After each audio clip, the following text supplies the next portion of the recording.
In the reign of Augustus, there were at the eastern edge of the Roman Empire a number of client kingdoms. Of the kings of these, it is Herod of Judea who is the best remembered, through both the Gospel of Matthew and the works of Josephus. But still extant in Israel today, the most eloquent testimony to this extraordinary man, and the best evidence of the forces at work on and within him, are the remains of the great building program he undertook. In the north, he rebuilt 2 cities. Of Caesarea, Josephus wrote, "He noticed on the coast a town called Strato's Tower. He rebuilt it entirely with limestone and adorned it with a most splendid palace. He constructed a harbour bigger than the Piraeus. On rising ground opposite the harbour mouth stood Caesar's temple, of exceptional size and beauty." Little remains of this splendour. He also built this much restored theatre and a hippodrome. But it's the aqueduct that illustrates the impact of Greco-Roman urban development on the landscape of Judea.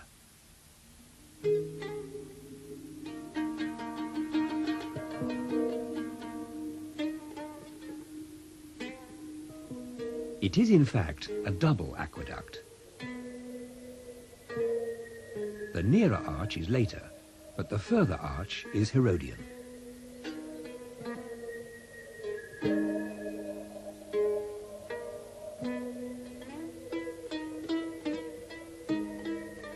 "5 miles of aqueduct still stands, and it stretches away towards Mount Carmel in the north.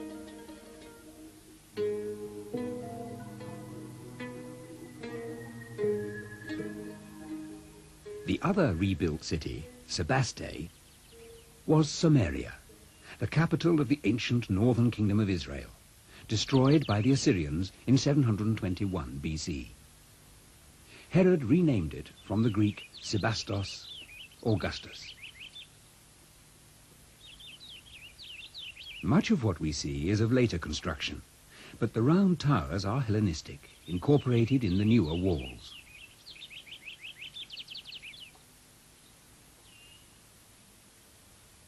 Josephus says that Sebaste was to be a fortress against the people. He settled in it mercenaries and non-Jews from the surrounding area. And in the center of the new town created a vast shrine dedicated to Augustus. The precincts were 300 yards in length. In the retaining walls there are courses of masonry from the time of the kings of Israel, and above we see the first, rather worn examples of the finely cut masonry of Herod's time.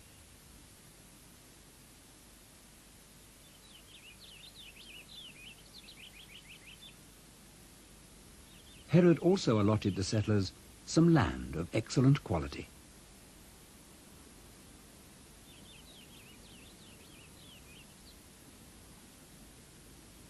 At Samaria, as at Caesarea, we see Herod looking towards Rome, showing his loyalty to Augustus.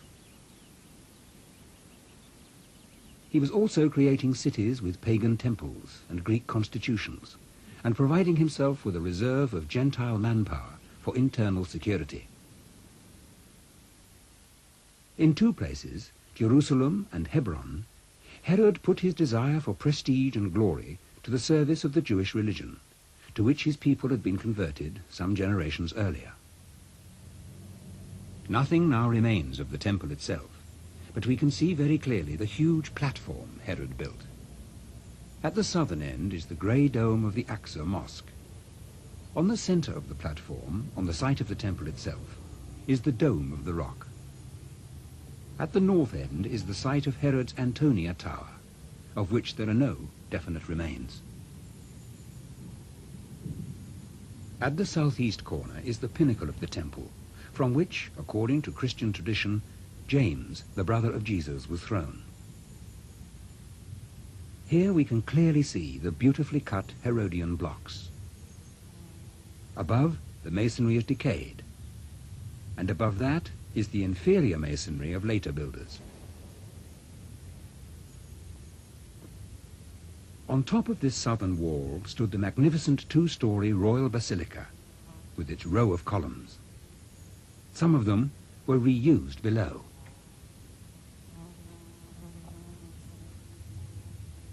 Beneath the Aqsa Mosque is this stairway, parts of which are original. It led from the temple above to the city below. By its side are a number of ritual baths, mikvahot. People step down into them before going up into the temple area. The steps led to the gates in the southern wall, through which people passed on their way up to the temple. The triple gate and the double gate, part of the lintel of which is visible in the shadow of a medieval building. Behind this walled-up gate, and in a rather disfigured condition, are the original Herodian passageways and steps leading to an exit on the temple platform. This Herodian ceiling boss is an impressive remnant. The place of trumpeting, where the onset of each Sabbath was announced to the people of the city, is above the southwest corner. A Herodian street runs along the south wall. To the left, the beginning of the street, running northward, is also visible. Above that street is the springing of what is called Robinson's Arch. It was in fact a stairway which descended to street level through two left turns. It is here, among the extensive excavations, that one can see the massive Herodian stones thrown down by the Romans in 70 AD from the top of the walls. This, literally, was the destruction of the temple.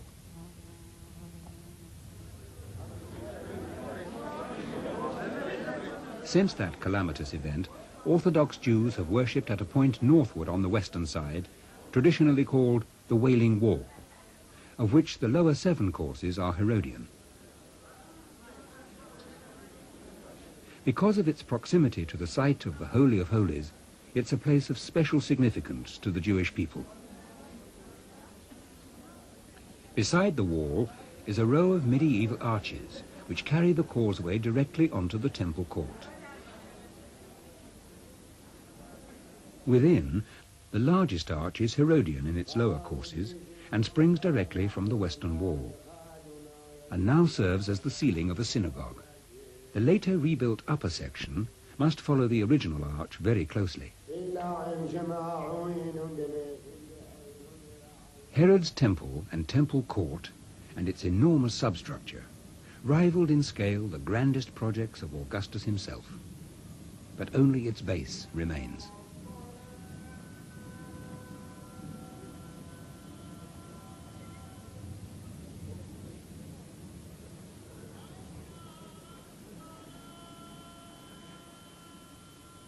There is, though, a building which gives us an impression of what it was like. This is the tomb of the patriarchs, built over the cave of Machpelah at Hebron. Josephus describes it. Their tombs are shown in the little town to this day, of really fine marble and of exquisite workmanship. In AD 333, a Christian pilgrim wrote, "A remarkably beautiful tomb, on which are laid Abraham, Israel, Jacob, Sarah, Rebecca, and Leah. The Crusader church inside provides a roof. It now serves as a mosque, and inside that is a small synagogue." It's approximately 30 by 60 yards, a much smaller construction than the temple. But the higher levels of the building, with stones laid in flat pilasters, is our best evidence for what the outer walls of the temple court looked like. The masonry is well preserved and exhibits the delicate and classically severe workmanship of Herod's time.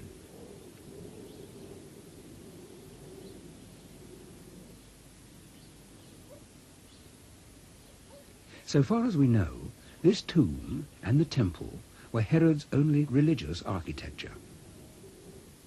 His most characteristic buildings were palaces and fortresses, typically on hilltop sites overlooking the Dead Sea or Jordan Valley, like these four. Two others we shall look at later. There was also the Winter Palace of Jericho, and then the great palace in the upper city of Jerusalem, covering about 4.5 acres, known only from Josephus's description, which was used to build this model.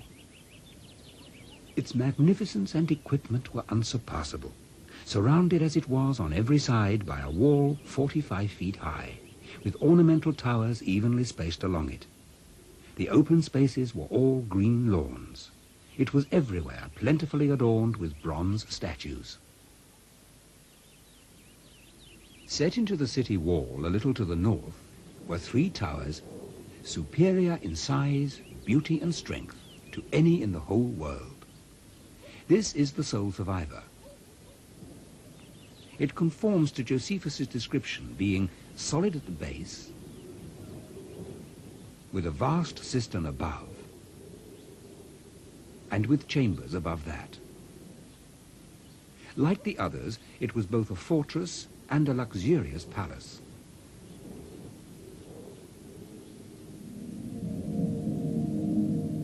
So too was Masada, towering above the Dead Sea.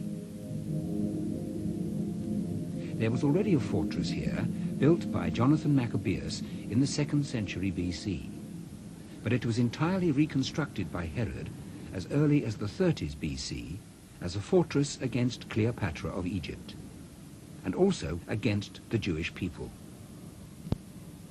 An aerial view of the excavations confirms Josephus that a wall, originally with towers, was built all round the cliff edge. Much of the top was used for cultivation. The area is large, about 600 yards north to south, and a maximum of 300 yards west to east. There were groups of buildings on the west side, on the north tip of the plateau, and on a series of steps descending down from there. It was thus, first of all, a fortress.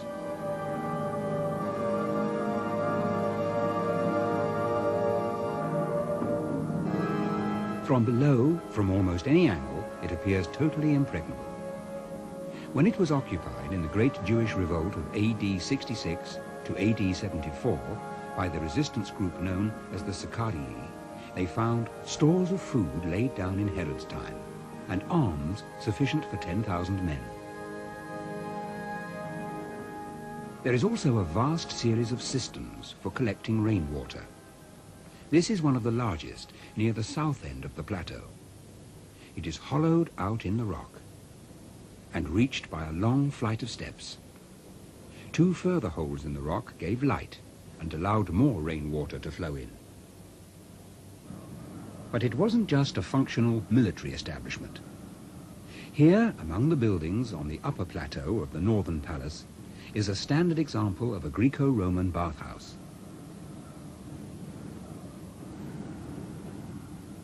But the most brilliantly original architectural features are these 3 luxurious public rooms, which occupy the northernmost end of the plateau. The highest level is a semicircular balcony attached to the rest of the palace complex on the plateau. On the terrace below is a round room projecting out over the vertical rock and resting on 2 concentric circular walls. It joins a pillared hall built against the rock face and was linked to the upper terrace by a stairway.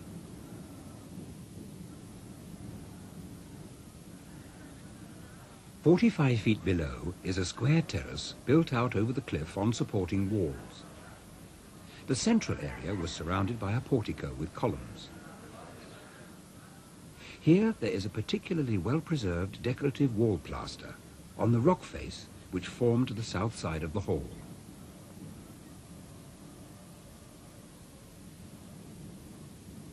The exact functions of these rooms cannot be certain.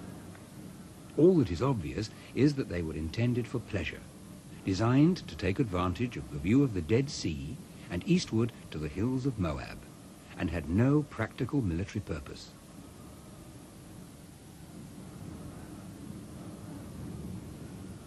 Representing as they do the introduction of refined urban domestic architecture into a spectacular desert landscape, they must be regarded as among the most original and striking architectural achievements from the ancient world.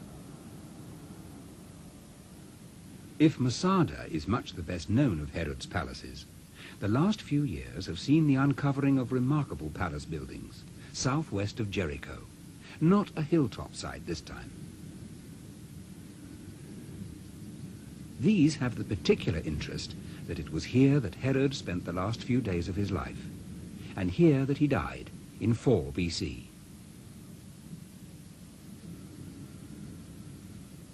This palace was not a fortress. It lay on ground sloping down towards the fertile plain beside the Jordan.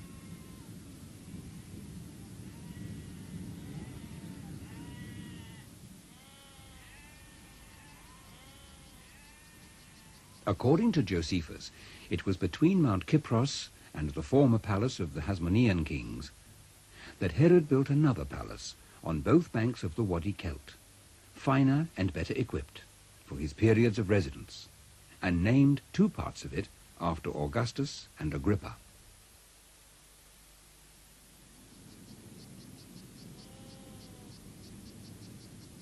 Excavations of the site are continuing in the shadow of Mount Kypros, where Herod had another of his hilltop fortresses. Northwards, we can see an extensive building on the plateau above the steep slope down to the Wadi. It had a suite of luxurious public rooms. These included a bathhouse and a large reception hall.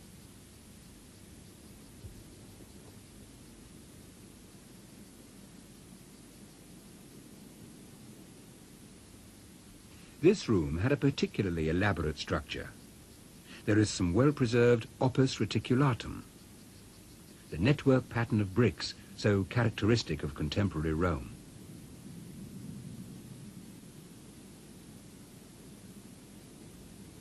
Given its much less spectacular location and its construction in mud brick and concrete, this site can hardly now convey its original grandeur or luxury.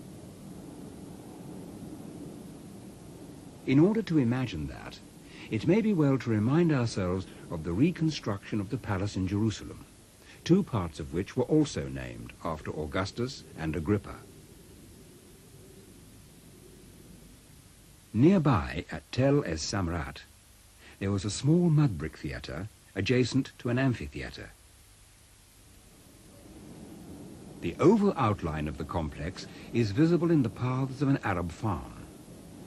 It was in this amphitheatre, a few days before his death, that Herod ordered leading men from all over Judea to assemble. He then had them locked in with orders that if he should die, they should all be killed, so that universal mourning would not fail to follow his death. In fact, few mourned Herod. His body was taken to Herodion, the last of his palace fortresses. Josephus described it: "This fortress, which is 8 miles from Jerusalem, is naturally strong and very suitable for such a structure. For reasonably nearby is a hill, raised to a greater height by the hand of man, and rounded off in the shape of a breast. It has a steep ascent formed of 200 steps of hewn stone. Within it are costly royal apartments, made for security and for ornament at the same time.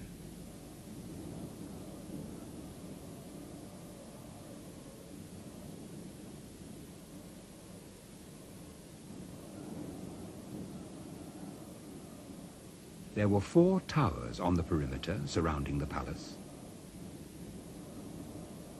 Of these towers, the eastern is the best preserved.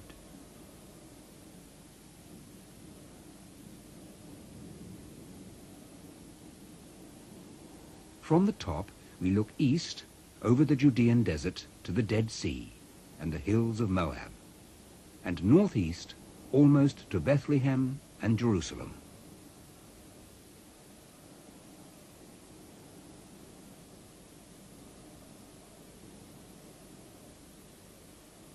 Through the main gate to the courtyard is the garden with a peristyle around it.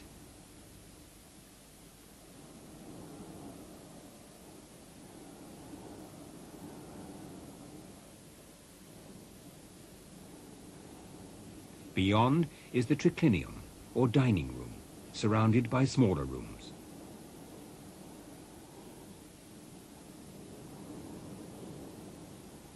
On the other side of the peristyle is a bathhouse.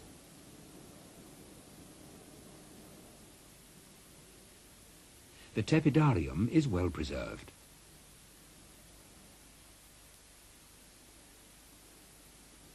It's made, like the rest of the palace, of stone, and has an elegant and very early domed roof.